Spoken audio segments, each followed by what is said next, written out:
Welcome to the Goddesses of Social Work podcast, hosted by Renita Ray Davis, licensed clinical social worker, board-approved social work clinical supervisor, and facilitator of the Goddesses of Social Work supervision community. Join us as we travel through the social work journeys told by the Goddesses of Social Work community members, past and present, as they make their way toward clinical licensure.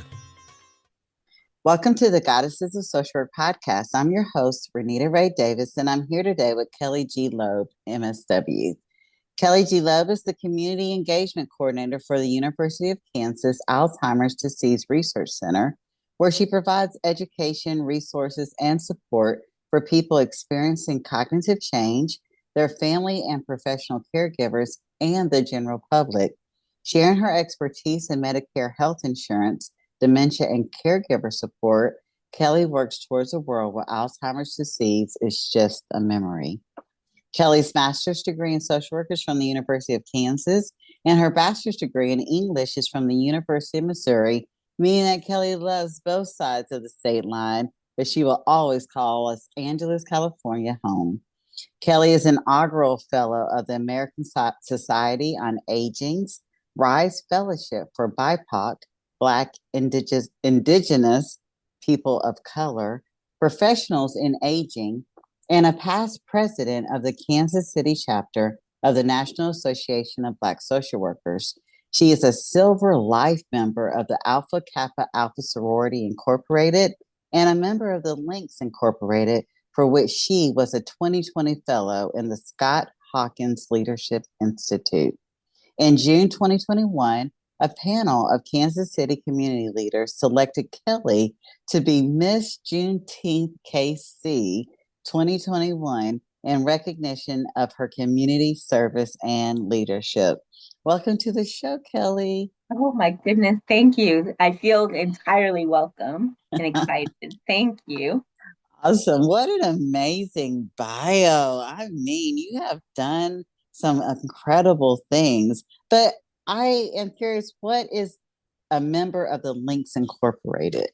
Well, sure. So the Links Incorporated is a global and international organization founded by two Black women, Scott and Hawkins, as you mentioned my fellowship, Sarah Strickland Scott and Moselle Hawkins, and they were ladies in Philadelphia in 1946.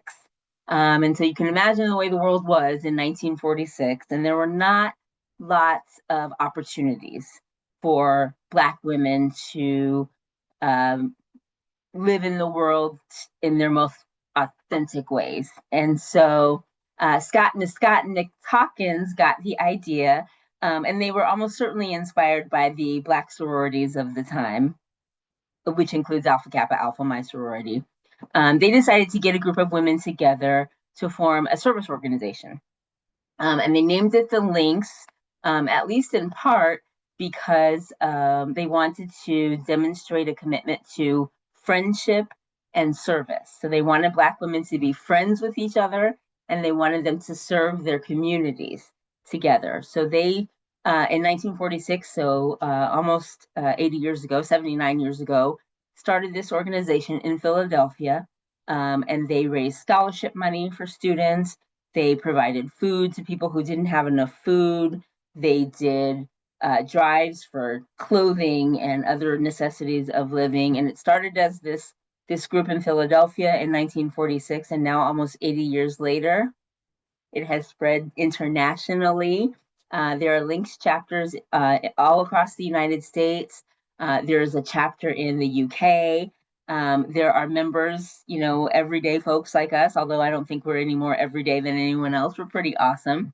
But even Miss Kamala Harris is a member of the Links Incorporated.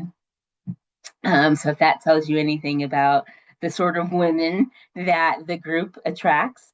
And we are all committed to serving our communities, which I think really aligns with being a social worker, my chosen career. Absolutely aligns. And I'm a little embarrassed. I've never. Well, now you know. Now I know. And I'm like, ooh, I want to be a part. Yes. And I can imagine that. I'm sure in Alabama there's at least one chapter. I'm sure in Montgomery or Birmingham. Let's see if my geography holds up. You're good. But there are chapters in most of the United States, and like I said, all around the world. And we are all committed to serving together in friendship and in service. And I'm going to get to your social work journey in just a second, but just reading your bio, being a member of AKA, being the past president of the National Association of Black Social Workers in your state, and now even the links, it just feels like you have a heart for service. That's true. And I can say that that 100% came from my mother and my grandmother. You were kind enough to mention my middle initial G when you introduced me, Renita, and the G stands for Grace, after my maternal grandmother, whose name was actually Grace Moore, Grace C. Moore, and it sounds like a call to action, her name, Grace C. Moore, C. Moore Grace. And I'll tell you, I was more than 40 years old before I caught on to that. I don't know, it just came to me from God or the universe at some point. Your grandmother's name is a call to action. And my mother is Peggy Grace, and I'm Kelly Grace. And so Grace is my favorite word. I was an English major, and you have to have a favorite word when you're an English major. And so that was mine. And so it's something I strive for in everything I do. And that leads back to my membership in the Links, which is an organization that focuses on service and sisterhood. And in my sorority, Alpha Kappa Alpha, service to all mankind. Founded in 1908, we didn't have gender inclusive language apparently. And so they said service to all mankind. And I think we could certainly say that means all humankind these days. And just, growing up with my mom and my grandmother and my dad and my grandfathers and all of my relatives were, that was our family legacy, from a funeral home in Louisiana to present day. I'm a social worker. Everywhere I turned, somebody in our family was doing something to uplift others. And I'll tell you, the plot twist of that is when you help somebody else, you get a reward yourself. You do. So I'm not going to tell you that I'm entirely unselfish. I have motives for wanting to serve my community, and those are that when I serve my community, it makes me feel better. And so, I mean, if I don't live any other way, that's the way I want to keep living. So beautiful, Kelly. So beautiful. And grace is actually one of my favorite words. My sister and I have a little business together called Sisters of Grace and Light. And so it's also, but we looked up the word grace. I remember it's been over 5 years ago, and I remember it meaning unmerited favor. Yes. Yeah. And so when you say your name, Grace, every time you say your name, your grandmother's name, your mother's name, you are speaking unmerited favor over your life. Yes. Yeah. It's just, something you don't have to ask for, you don't have to earn. You get it whether you want it or not.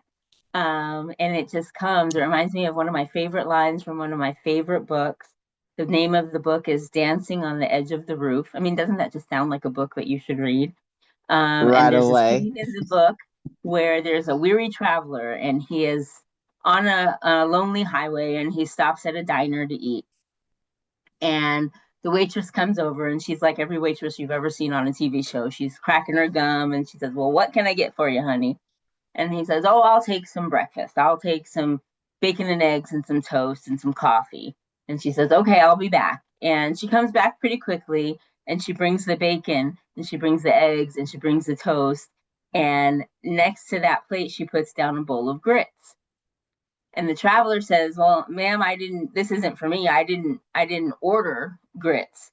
And the waitress says to him, "Honey, you didn't have to order them. Grits are like grace, and grits are like the love of God. You don't have to ask for them. They just come, and there isn't any charge."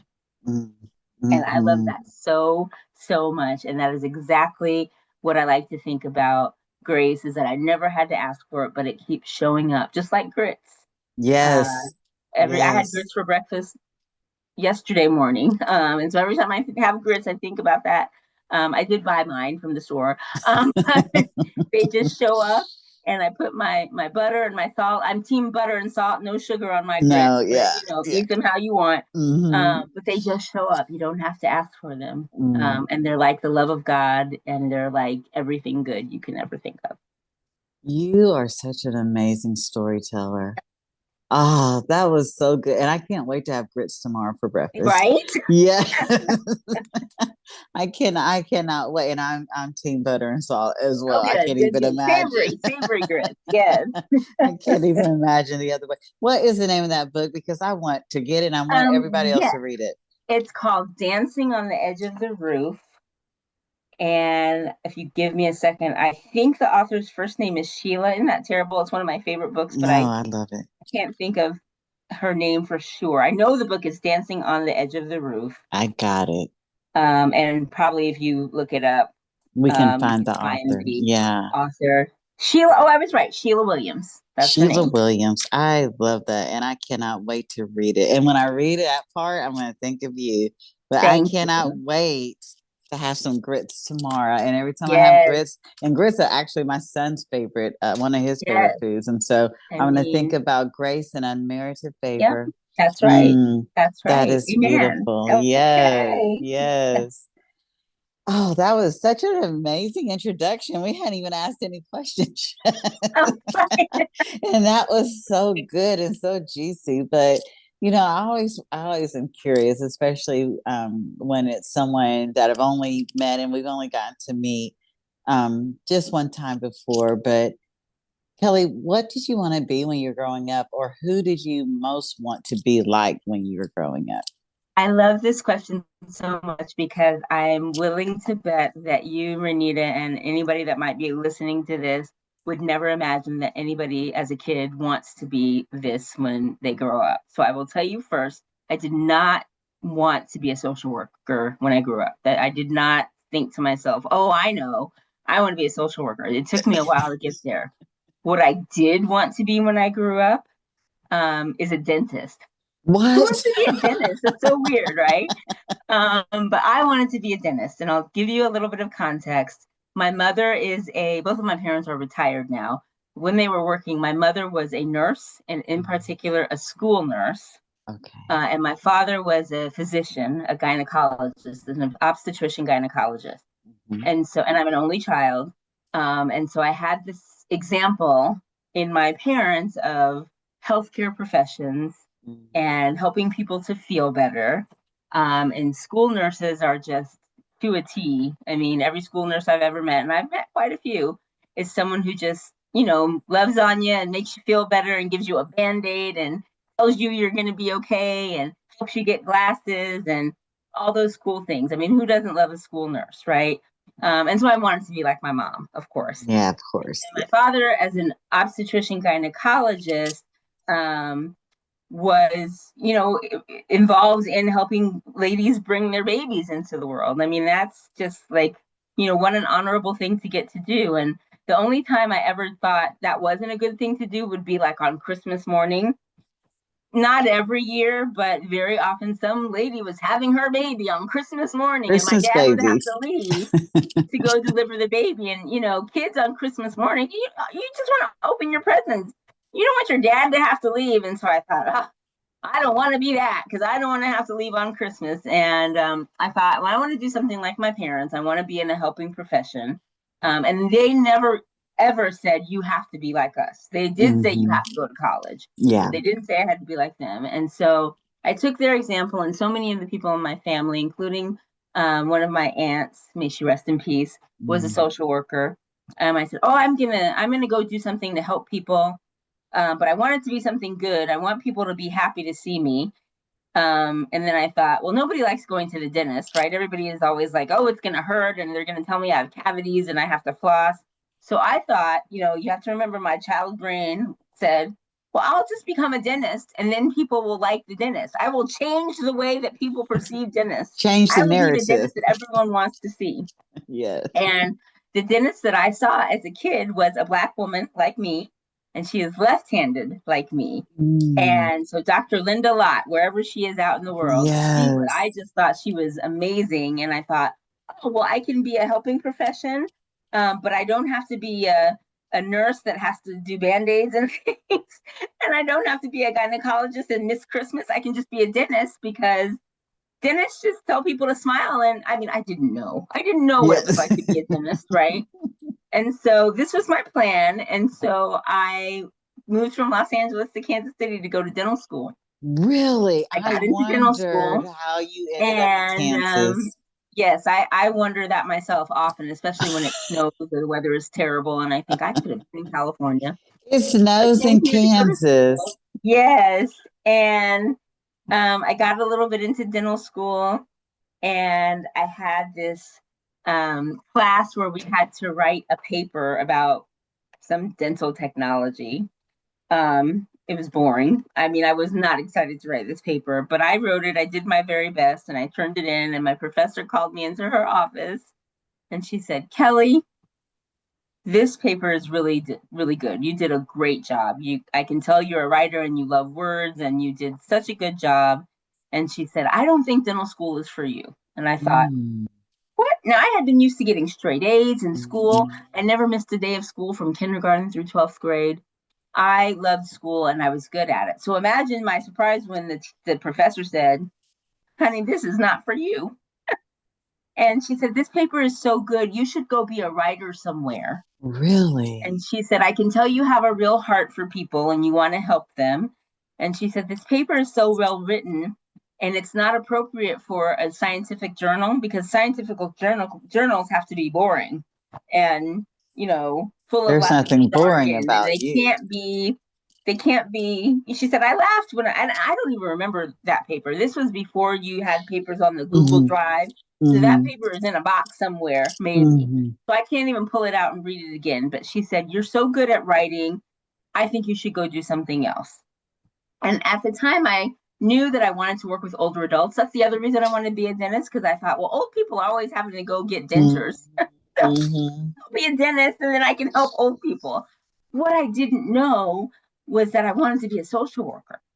I remember once a semester in dental school, they would have a day in the clinic where people from the community could come and get free dental care. And you have to know, Renita, that I grew up quite privileged. I mean, that's a word that's been tossed around a lot. And I didn't know as I was growing up how much privilege I had. I had my parents, 2 wonderful parents. I had a grandmother who was the coolest person I knew. I wanted to be like her when I grew up. She was, in her 70s and 80s, and she was always shopping and eating and driving and doing all kinds of fun stuff. So I thought all old people lived fabulous lives like that. And I just wanted to hang out with them. Yeah. And I thought being a dentist was the way I could do that. I did not find out until many, many years later that a lot of old people were not shopping and eating and driving. A lot of old people needed help. And then I found out about Alzheimer's disease. And so I left dental school. That's my deep dark, it's not a secret though, but I quit dental school. I dropped out of dental school and I finished. Did you drop out because of my teeth? I mean, she was sort of like the last. I was already not happy. Okay. I did not love dental school. I was not good at it. I was used to being good at everything in school. And they don't tell you, or at least they didn't tell me until I got to dental school, that you have to do a lot of things with your hands. Because every time I went to the dentist, she just said, open your mouth. Looks good. See you next year. And I thought, that seems like an easy job. I didn't know that I was going to have to be in people's mouths and you have to learn how to build teeth out of material. And I was very not good at that. I was bad, and I was left-handed, so everything was backwards. And so that, plus my professor saying, girl, so something else will be better for you. So I left dental school. I finished my undergraduate degree in English because I was wondering. Okay. And it was a quick way out. And then around that same time, the Alzheimer's Association chapter in Kansas City, one of my AKA sorority sisters worked there, and she knew that I was interested in old people, and she knew that I could speak Spanish, having grown up in Los Angeles. Okay. And so she said, the Alzheimer's Association needs somebody to help them do stuff in Spanish. Would you be interested? And with all the confidence of a 25-year-old, I said, oh yeah, sure, I'll do that. I knew how to speak Spanish, having grown up in Los Angeles. Mm-hmm. I didn't know anything about Alzheimer's because I was 25. 25-year-olds don't think they need to worry about Alzheimer's, but they do. Mm-hmm. So I said, well, it can't be that hard. Sure, I'll do it. Just tell me what to say and I'll say it in Spanish. And you have to know that this was 25 years ago. Yeah. And they said, oh, you can speak Spanish? Okay, you're hired. They never even asked me to prove that I could speak Spanish. Wow. They trusted me. And Wow. it worked out okay. I mean, I really could Yeah. speak Yeah. Spanish. I Yeah. wasn't Yeah. a native speaker. Should they Mm-hmm. have maybe looked a bit harder for someone who was a native speaker and who was Hispanic or Latina?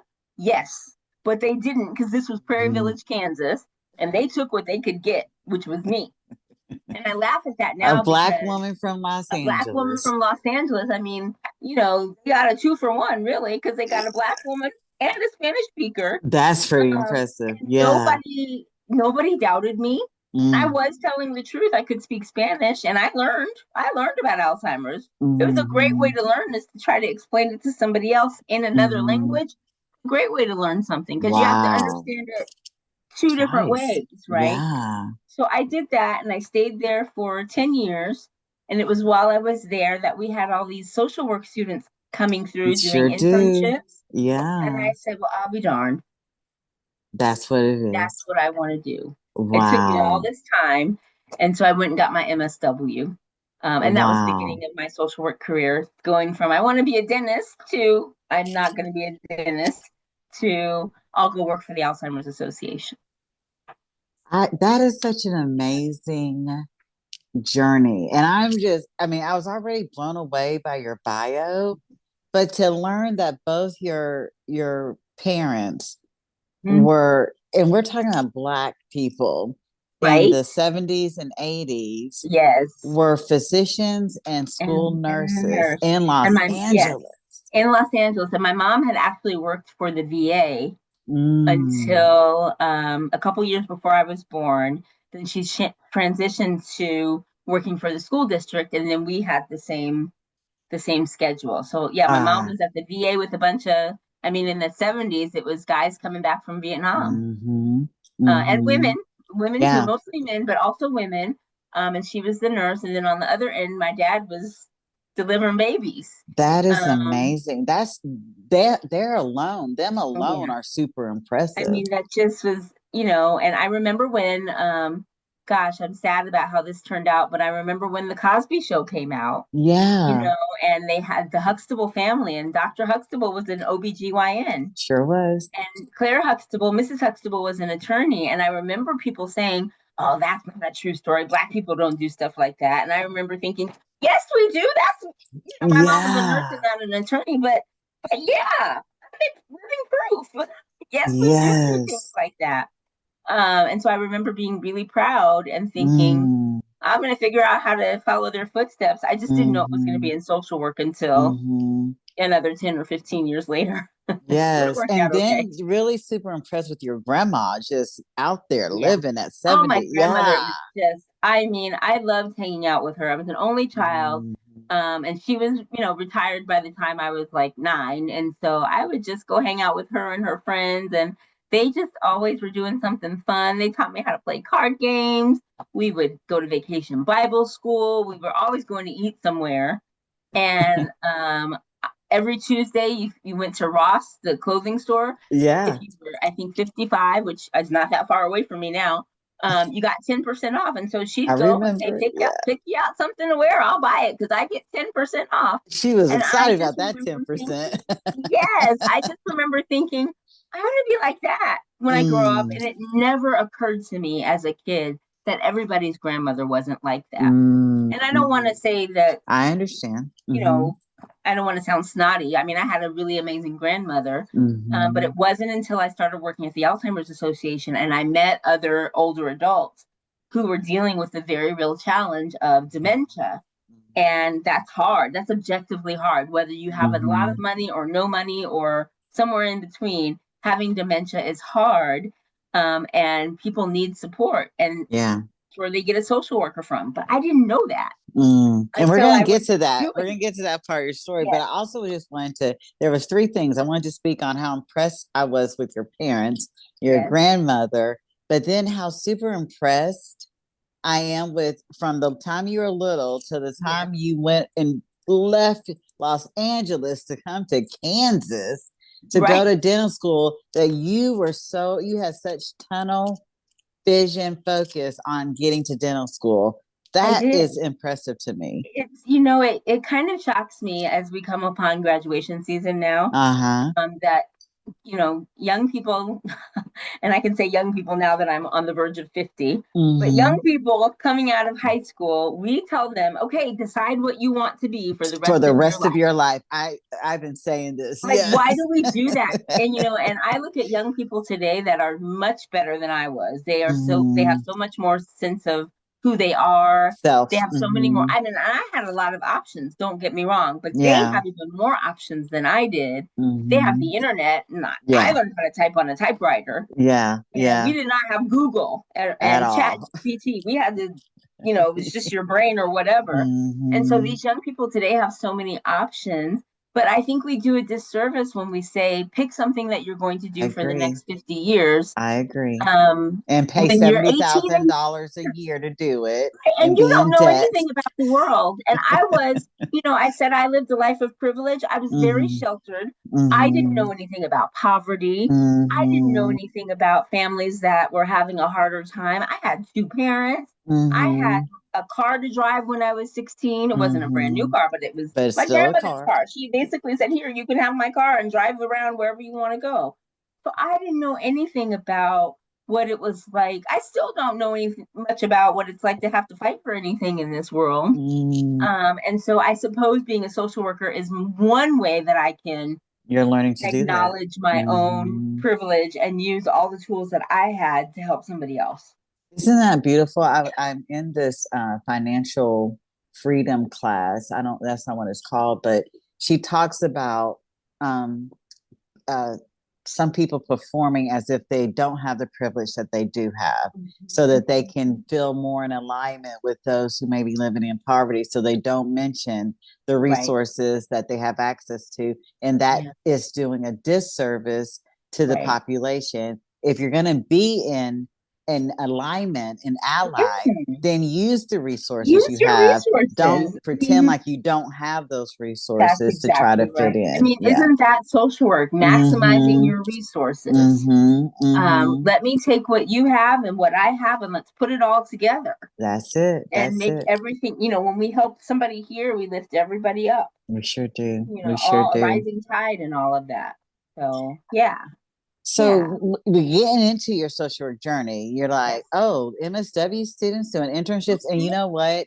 I actually one of my students, she was an intern at the Alzheimer's Association. It was the first time they had one, first time and she still is a volunteer for the Alzheimer. She does the Dancing with the Stars and all of that. And it's almost been 10 years. Well, that's and she still is a volunteer. Yeah. Alzheimer's associations, they must do this all over the country, but once they have you, they will not forget you.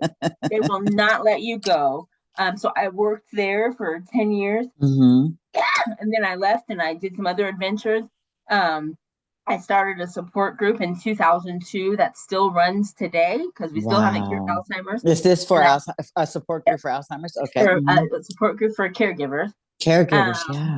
And so we still have that support group. And I'm also, I don't think I put this in my bio, I'm on the board of directors for my local chapter. Really? Yeah.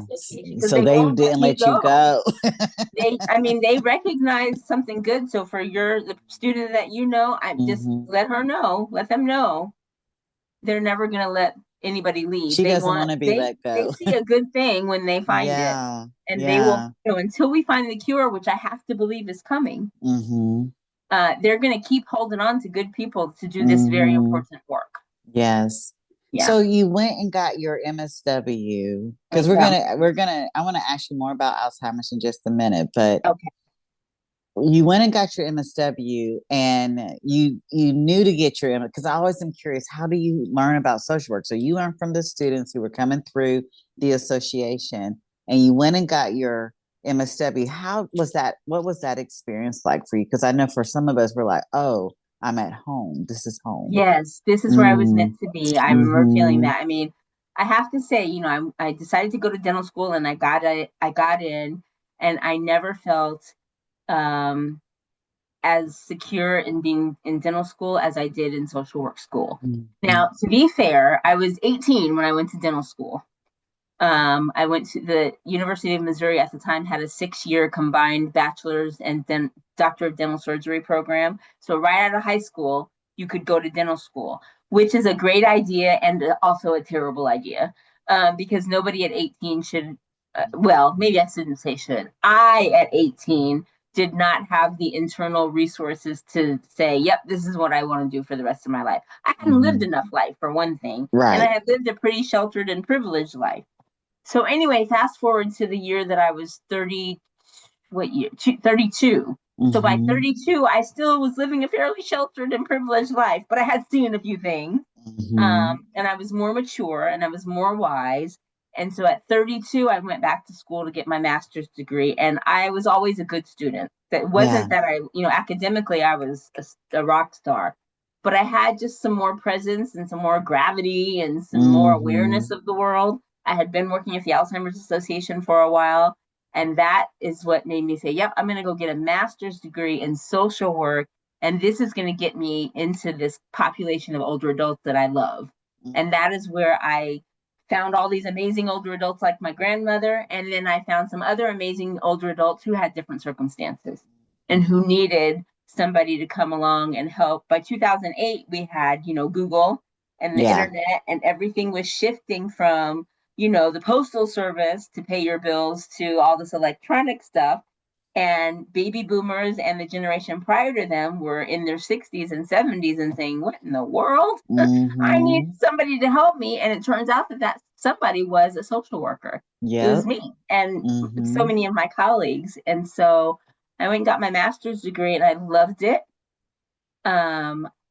It was in my first year practice class for my master's degree that I was, for the first time in my life, not the only Black person in the classroom.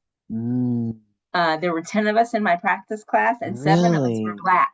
And that Okay. had never happened to me, not even in Los Angeles, California. Mm.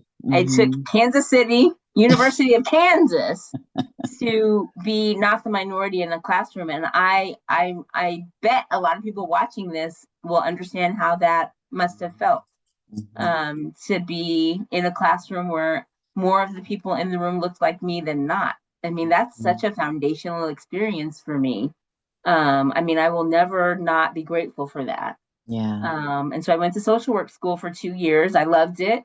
I would write papers and finish them like days before they were due. Now that was not like me, when In I was dental younger, school. Yeah. procrastination, but I was in the right place for me. And so I Mhm. would write that paper and say, let me write another one. This is fun. I love this. And let me work on this project and let me share my knowledge. And I really loved being a graduate student, and getting a master's degree in social work. It was the right place for me to be. I loved it. It was far easier for me to get a master's degree than it was to get my undergraduate degree, because it was the right place for me to be. Yeah. Now and we'll combine the end of this question about your social work journey with this next question, which Okay. is about your favorite population. But how Yeah. I came to know Kelly G. Loeb Yes. was through the Mama Joe documentary film. My Mama Joe, Hope and Help, I believe is the full title. That's right. And That's right. I saw that film um, at the Carter Center in Atlanta. Beautiful location. It was just such a beautiful experience. And I'm watching the film, and Kelly G. Loeb, MSW, comes up on the screen. And I'm with my sister, and you have this beautiful, colorful hair. And I'm like, oh my God, this is a social worker. I think it's probably halfway through. Anyways, I was already engrossed in the film, and then Yeah. all of a sudden there's this social worker on the screen, and I knew in that moment, I didn't know how it was going to happen, but I knew Yeah. in that moment Wow. I wanted to meet you. I was like, I have That's got to wow. meet you That's such an because honor. I have been a social worker for 26 years, and I sat there, and my sister's an expert in Alzheimer's and other related dementias. And so I know a lot about that community. I go to her conferences and all that, but I sat there and I learned stuff that I didn't know in the little 2-minute snippet that Wow. you were on that screen. Wow, that's amazing. And so I know, I'm curious, as we wrap up your social work journey, what has that MSW brought you as it relates to this? And then that next question is, we have communities or populations we're passionate about, and your passion for Alzheimer's and other related dementia, that population, and helping them and resourcing them. That was the other thing, because I got to interview the film's producer, Yeah. Dr. Herb Caldwell, and he said his family, which is what the film is about, didn't have the resources, support, or information. I was like, that's what social workers do. We provide information, resources, and Yes. support. And then you're on the screen and you're giving me, someone who thought she knew a lot, all this information and resources. How did that MSW lead you to being such an expert that you are featured in this film, and then having this passion flow through? I'm wondering, where does that all come from for you? It's a story that I could not have written, but it feels very much like my story. And I will tell you that for most people, I think most of us don't know anything about dementia and Alzheimer's until we have to. It is absolutely it's a party you don't want to be invited to, and then you get to be the guest of honor. And you find yourself in this very strange place of someone that you love so much, a parent, a grandparent, as a spouse, a sibling, whatever it is, and you all of a sudden become an expert on something. It's a real trial by fire in so many ways, because you can read all the books, you can go to the internet, like that we have now, but probably the most meaningful way that I think any of us learn about dementia is when someone we love has it and we're in the trenches. And so I came to it a little bit backwards, because I was at the Alzheimer's Association and they said, tell people about Alzheimer's in Spanish, go. And so I did. And during my time at the Alzheimer's Association, both of my grandmothers were diagnosed with Alzheimer's disease, which I thought was very rude of them, or whoever decided that.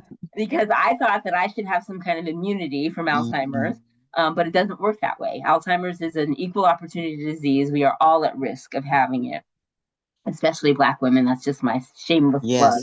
Black women, we've got to pay attention to this. And so from a professional perspective, I knew a lot about this disease, and then my grandmothers both got diagnosed. And so I thought, oh no, we've got to figure this out. Not my grandmother. I mean, not anybody's grandmother. I don't want anybody to have this disease. And yet here we are. And so having that master's degree really turned out to be a benefit to me professionally, because there was work always for me to do. You always need somebody to tell people about how we age, and the way the world is. To be able to do it in more than one language is even more significant. So I mean, I kind of have this very strange job security, and I have been known to say I would love to not have a job if it means we've cured this disease. And 25 years almost later, I think we're on the verge. I think the cure is coming. Awesome. But I have spent these 25 years learning about this disease, and growing. And in my hindsight, I look back to what I would have told people in the year 2001 about Alzheimer's is very different than what I would say now. We know much more now, which I'm glad about. We still haven't figured out the button that we have to push that says, nope, no more Alzheimer's. Is that button going to emerge? I hope so. It's because of research. It's because of people who generously participate in clinical trials that we have advanced as much as we have. It's because we have better technology like brain scans, MRIs, and PET scans, and so much more knowledge. And having that degree really paved the way, and I'm very grateful for that. But I feel compelled to say, Renita, that there are nearly 7 million people in the United States that have Alzheimer's, and that number is increasing every year. And those 7 million people have another, 25 or 30 million people that are caring for them at home. Their spouses, their children, their neighbors, their faith communities. And those people have a wisdom and an education about Alzheimer's disease that you cannot pay for. You cannot get in social work school. And Right. those are the people we need to scaffold and to nurture. And we need to go, and these are my opinions, but we need to go vote to make sure that those plans are in place for those caregivers. Because those are the ones who are boots on the ground. Isn't that a popular song now? They're boots on the ground doing the work of caring for our precious resources. So I might have a master's degree, but it's these communities who really are doing the work. And I am proud to walk alongside them. And I will say, I do hope that we will one day say, oh yeah, that's just a memory. We don't have that anymore. That day is not today, probably is not tomorrow, but it's coming. And it's coming because of people being willing to share their stories. Wow. And thank you for sharing your story about your grandmothers, both.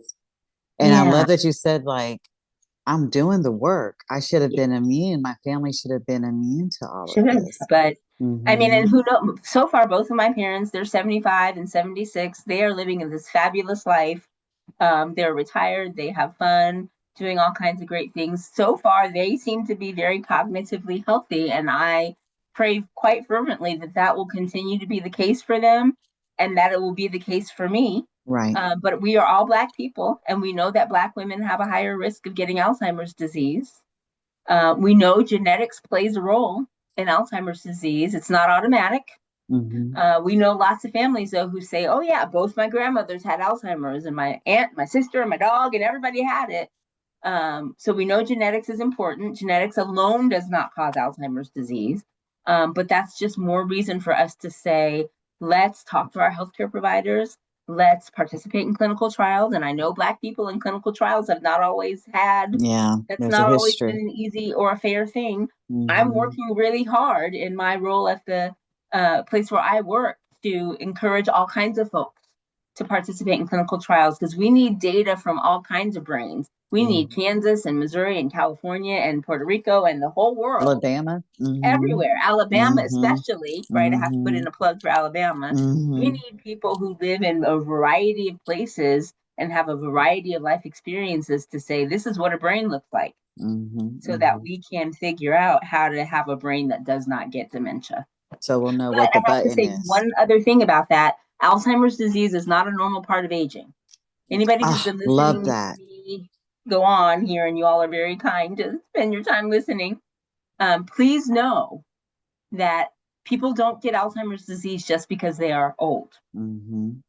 Age is a risk factor. Age is a very important risk factor in Alzheimer's. More people who have Alzheimer's are old than are not old, but people younger than 65 can get Alzheimer's disease. People older than 85 don't have to have Alzheimer's disease. So age matters, but age alone does not cause this disease. And so we don't want people walking around scared thinking, oh no, I'm 84 and a half. What does that mean? It means you made it to 84 and a half. The longer you live, the longer you will live. But that means for all of us, we need to do a good job of taking care of our brains throughout the lifespan. Okay, that's the end of my commercial. Oh no, Kelly, that was amazing. And one of the reasons I wanted to have you on, and I am specifically curious because I saw you, and I think there was 2 other social workers that were on the film. And then after the film, there was audience members who were caregivers. Really, obviously, it's the caregivers who are speaking about the burden that they're caring for their loved ones, and the fact that you have this caregiving group. We know that caregivers are important, but one of the reasons I wanted to have you on, Kelly, was what can social workers do? Because listening to the audience members, listening to Dr. Caldwell, they're like, we didn't have information, resources, or support. And I'm like, but that's what social workers are here for. This is the Guys to Social Work podcast.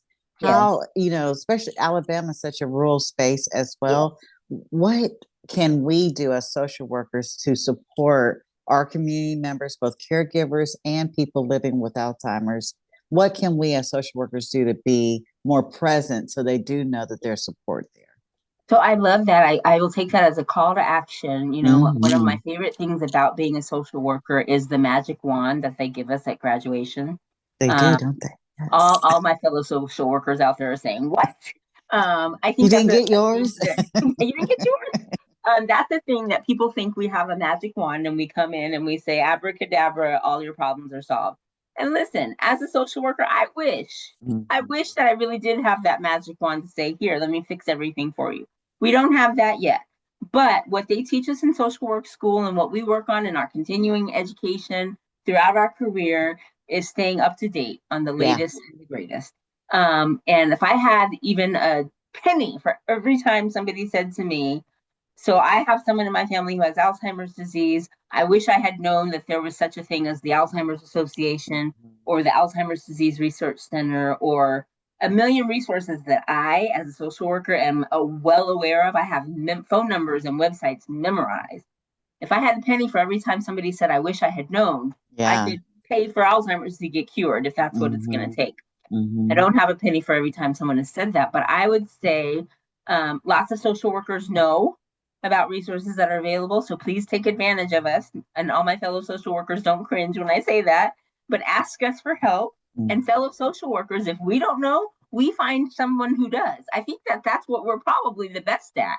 Yeah. Like everybody knows somebody who knows somebody. So you say, I have a client or a patient or a neighbor or whatever it is who needs help. Who do you know in your circle that can answer this question? And because you're a social worker, you know somebody. Especially, I don't know if it's okay for me to say this, especially if you're a Black social worker, that part. you know somebody who knows somebody who knows somebody. And so let's use our resources. We all now have access to Google, right? When I was in social work school, Google was a different kind of thing than it is now. But we know how to find things. Think about all those papers you had to write for your practice class and your clinicals and all your training. You had to find the resource. So find those resources. They are out there. Do not be afraid to ask. You are not alone.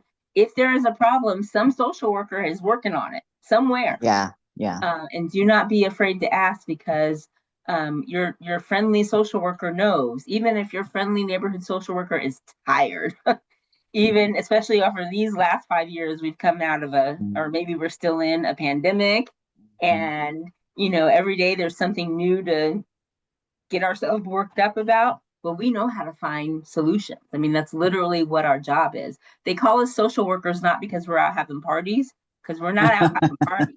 They call us social workers because we are in society. We are here to help, and we can get it done.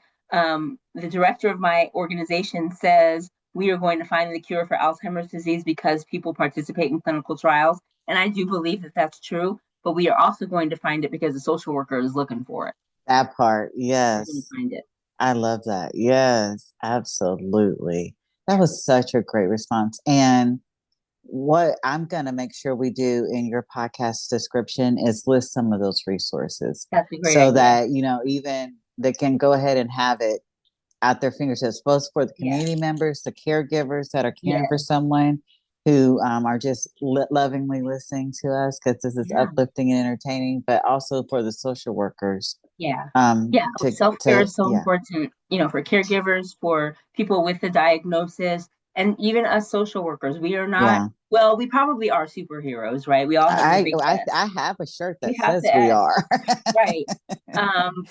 But sometimes the most heroic thing we can do is to take a break. Yeah. And ask somebody else for help. Yeah. And we'll make sure we have some links.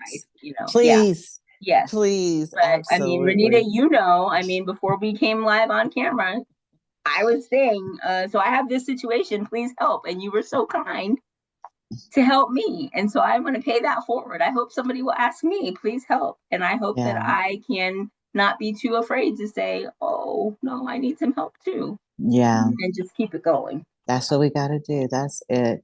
Before I ask you my next question, and before I ask, I'll reiterate, we're going to make sure we have some links in your podcast description of resources that are for our caregivers and for our social workers. I'm even thinking right now about pastors.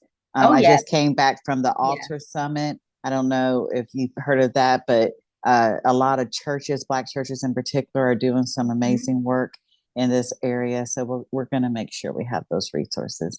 But before I ask you my next question, and I hope it's a good segue, one of the things that I love because I'm a writer too. I love writing. And having been a social worker for all these years, And what we know to be true is documentation is real in social work. If they don't document, it didn't It happen. didn't happen, Right? Is that right? what they tell us? Yeah. Yeah.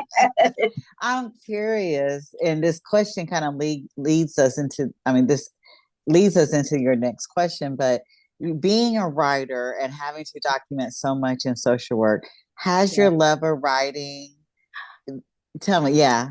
Yeah, Yeah. I mean, I love it. I remember at the job that I had before my current job, that was a job where I spent 8 years working directly with clients. So one-on-one. Mhm. I did a lot of home visits until the pandemic kind of Yeah. shifted that. But I would visit people, and I was very honored to be able to visit people in the places where they felt most familiar. Mm. And sometimes those places were not safe for them, Yeah. and it was I my hear job you. to help make that place safe. But Mhm. home is not just an address. Mm. Home is a feeling of safety and a feeling Mm. of this is the right place for me. And so I would go and visit these my clients in their homes, and um, I would then have to write a description of what did we do and say. And I loved writing those because I wanted someone to be able to step into the shoes of somebody else and say, I have some empathy for this situation, not just sympathy, but Mhm. empathy. So here's a person who maybe is not able to pay their electric bill for this month. And that's a hard place to be. Yeah. And the person who has empathy can walk into that home and say, I want to make this place feel like home for somebody.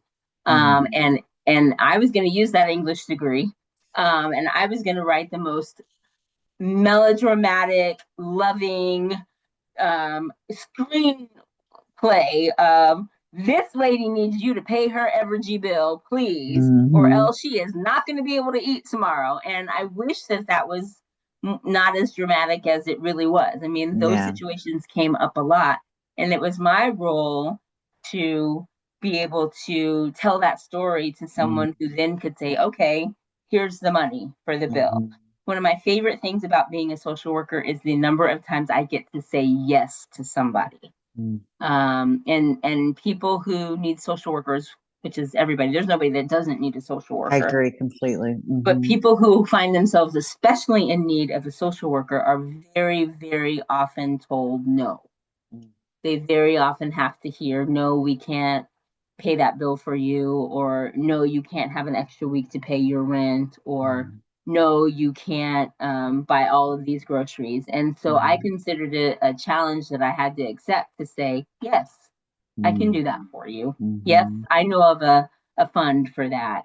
Or, yes, I will go pick up your prescription from the pharmacy because you don't have a car to get there before it closes, or whatever the situation might be. And so um, I was able to say yes in some very creative ways, and I have to thank my English degree for that, because I did have to get creative a lot of times. I did have to look for a source where we might have thought none was found. And that is just really the beauty, I think, of social work as a profession. Coming up in about 2 weeks, I am going to a career day at a local middle school. That's cool. Um, and I don't know that there are a bunch of sixth, seventh graders who are dying to hear about social work as a career. I mean, I know this. They probably want to hear about some of the more glamorous careers. They want to know how to become a dentist, Kelly. Yeah, that's it. Listen, I can tell you how not to become a dentist. Um, but one of the things that I will say, if they are interested, and I understand that sixth and seventh graders may just not be all that interested, but I consider it my challenge to go and talk to them.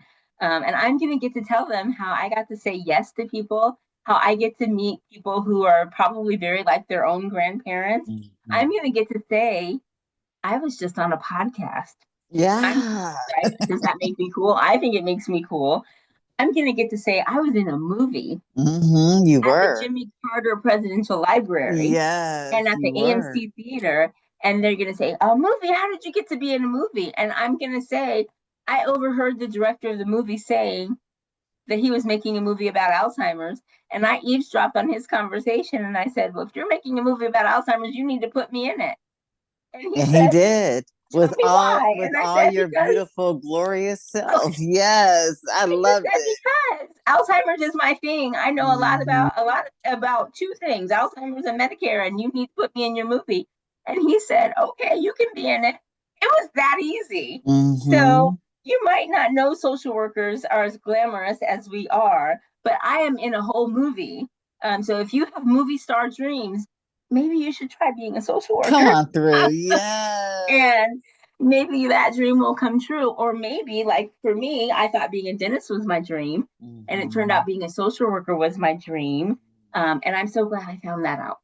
You I'm know what? so glad I I think the did. profession is so blessed to have you. No. Uh, I love social work. I'm still in love with social work 26 years later. And Yes. I think the profession is so blessed to have you. The profession needs to have a lot of people from a lot of places because Mm-hmm. people come from a lot of different places. And social workers, I mean, I will say we're kind of unsung heroes. People don't usually know about us until they need us. But social worker is a worthy profession. It's a very rewarding career, both in terms of tangible material things. Okay, fine, but it's also very rewarding for your It sense of is. I am doing something good in the world. And we especially need social workers who look like the communities they serve. Mm-hmm. Mm-hmm. Because I mean, there's just nothing like being able to relate to somebody who can say, yeah, been there, done that, me too. I understand. I got through it, and here's how I will help you get through it too. Yeah. I love that. And yes, I think that is so important. And I love that when you went to social work school, got your master's, that there was 70% of the students looked like you. That was not my experience. I was the Yeah. only one. And Yeah. so for Yeah. you to have that experience, we know more and more people I mean, are, yeah, that's yeah, amazing. yeah. It was very nurturing for me. I spent most of my academic career being the only one who looks like me in my classes. And, that's not probably what I would have chosen if I had had the power to choose, but it definitely informed my academic career. It Mhm. made me have to sit up straighter and work harder and prove to I who, I'm know. not quite sure, but prove, yep, I belong here just like everybody else does. Hmm. And so Hmm. I'm glad I had that experience, but I'm Yeah. also very glad that I was able to have the other experience of saying, oh, I'm part of this other community. There's this Wonderful. tribe that wants to Yes. do the same thing I'm doing. Yes. Yes, absolutely. I wanted to mention before I ask you your question is um the movie you were in that I got Yes. to see you with all your glorious hair and just being your authentic self is actually also coming to the Rosa Parks Museum in Montgomery on May 30th as well. Oh, Yeah. that's So fantastic. I think, because we started this, giving homage and honor to the women that came before us. And what better woman that came before us than Rosa Parks, right? And then to have this Yes. film shown at the auditorium on May 30th. You're going to be, so not Oh, only have you been at the AMC Theater, you've been at the wow. Carter Center, now you're going to be at the Rosa Parks Museum Auditorium on Oh May my 30th. goodness. I didn't know that. I know that Dr. Caldwell is working to get it, everywhere, but I did not know that it was going to the Rosa Parks Center. I have to say Rosa Parks, everybody, she's a great American hero, right? Yes. Rosa Parks is even more meaningful to me because she is also my AKA sorority I sister. love that. Yes. And she has the same birthday as my aunt, who is also an AKA. Not the same year, I don't think, but February 4th was her Wow. birthday. And Mm-hmm. so I have a special place in my heart for Rosa Parks. And to think that something that I was involved in is at her place is what an That is honor. huge. I'll Wow. make sure Thank that you. I do a video of it so that you can see it. So, Yes, I would love that. so you can I see. would love Now, that. is My this the ego same loves that. aunt that was the social worker? No, this No, this different. particular aunt was a PE teacher. Ah, yeah. She was an athlete. She could play any sport. And in fact, we just found out that the high school that she taught at in Akron, Ohio, is the same high school that LeBron James went to. Mm-hmm. Now, I think by the time LeBron came along, my aunt was retired, but still, The legacy is um, there. she Yes. she taught at that school. So I mean, what a legacy, right, to be a Yeah, an part of amazing legacy. in so many different ways. And I think that just speaks to the power of community. Mm-hmm. you Mm-hmm. know we we lift each other up. We do. We do service. We make Mm-hmm. our communities better for other people, and then that kind of bounces back to making it better for ourselves. So it's a That's win-win. it. It is. That is. Oh, Kelly, what is one belief about social work that you started out with on this journey that you feel has changed the most? I think I've kind of hinted at it, but I Yeah. will expand on that. And that is, I grew up in so much privilege, and I had such a blessed and charmed life, and it is continuing that, if you'd asked me Grace. when I was a kid, Grace. Yeah. what is a social worker?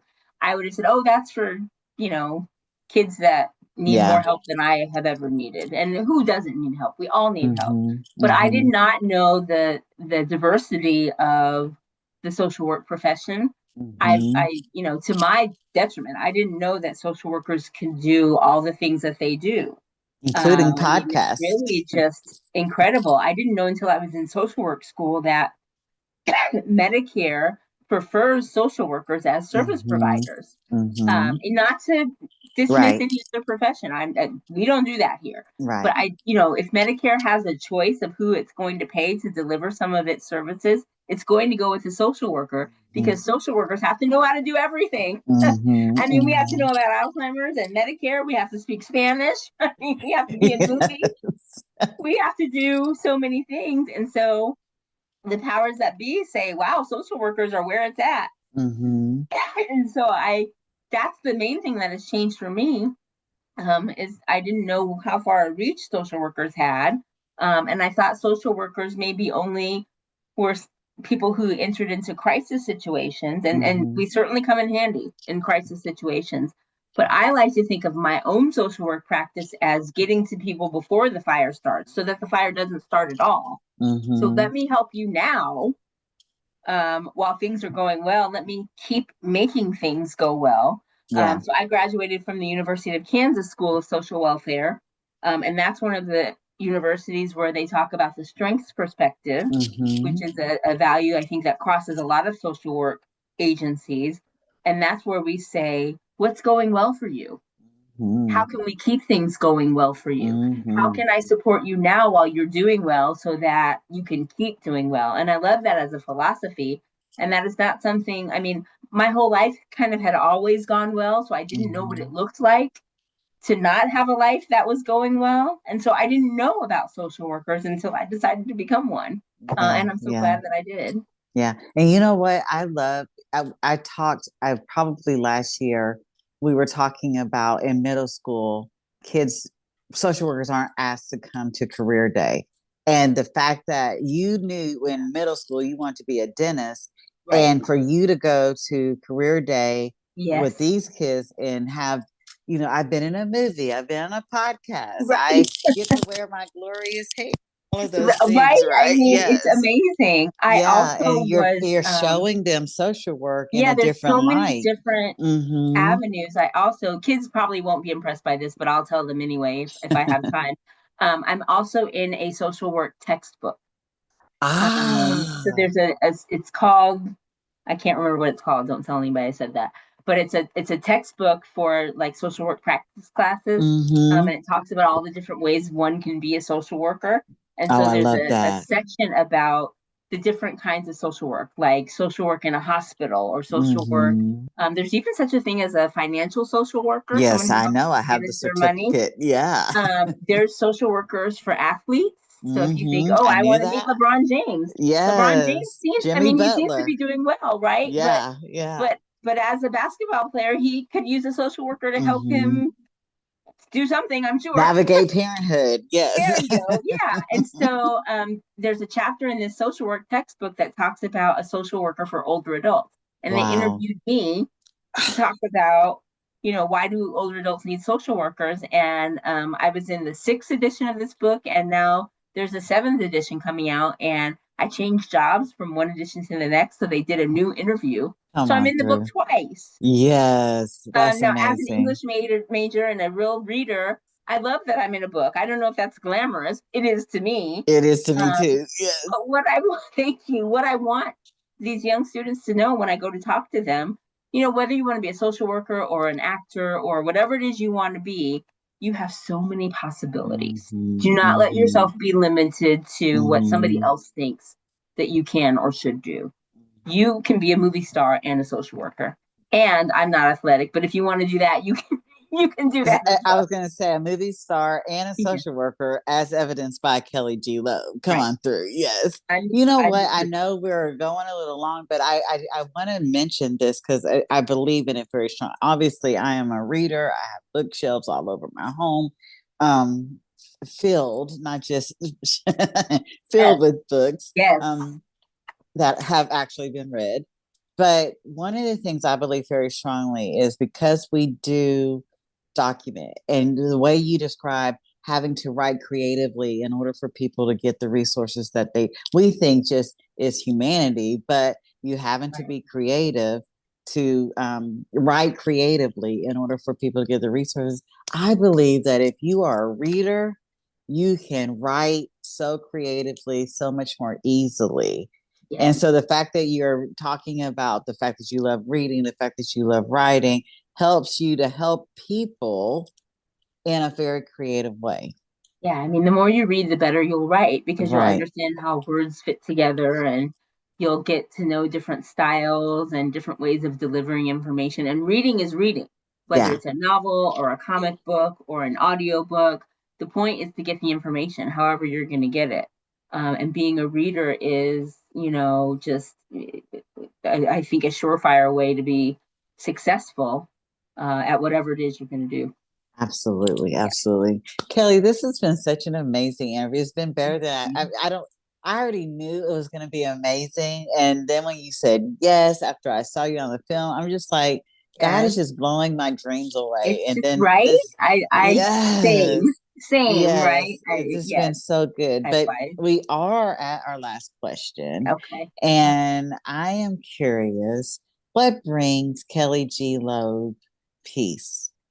Peace is, Mm, gosh, I mean, as I mentioned to you, Renita, earlier, I'm not very often speechless, as anybody who's listening to this will have found out. But I love that you asked that. And can I reveal to the audience? yes. Yeah. So Renita and I did not talk about this question. She just said, there's going to be a question that I'll ask you live. You're not going to know what it is. And okay, I didn't know what the question was. And then I find out the question is, what brings me peace? And you have to see that I am wearing this shirt that says peace in about 20 different languages. So when I got dressed this morning, I knew I was going to talk to you, Yeah. right? And I knew some of the things I would say, although some of the things I said I wasn't planning on saying until they just sort of came out. But I didn't know that you were going to literally ask me what brings me peace. And I am Mm, literally wearing my peace shirt. I mean, I cannot explain that. I'm real smart. I got good grades in school. I am not that good though. I mean, that is supernatural, as we mm, talked about before. mm, That feels like the divine it saying is. you are on the right track. Mm-hmm. So what brings me peace is I mean, literally being able to put this shirt on, but Yeah. also to be able to be in community with you. I'm so glad to know you. It brings me peace to get to share my story and to think someone might Mm, find it useful. mm-hmm. It gives me peace to think I'm going to listen to every available episode of this podcast so I can hear from all the other wonderful goddesses of social work that Mm-hmm. you have met. I've Mm-hmm. always known that there are a lot of great social workers out there, and to think there's a collection of them Yes, there one are. place is Yeah.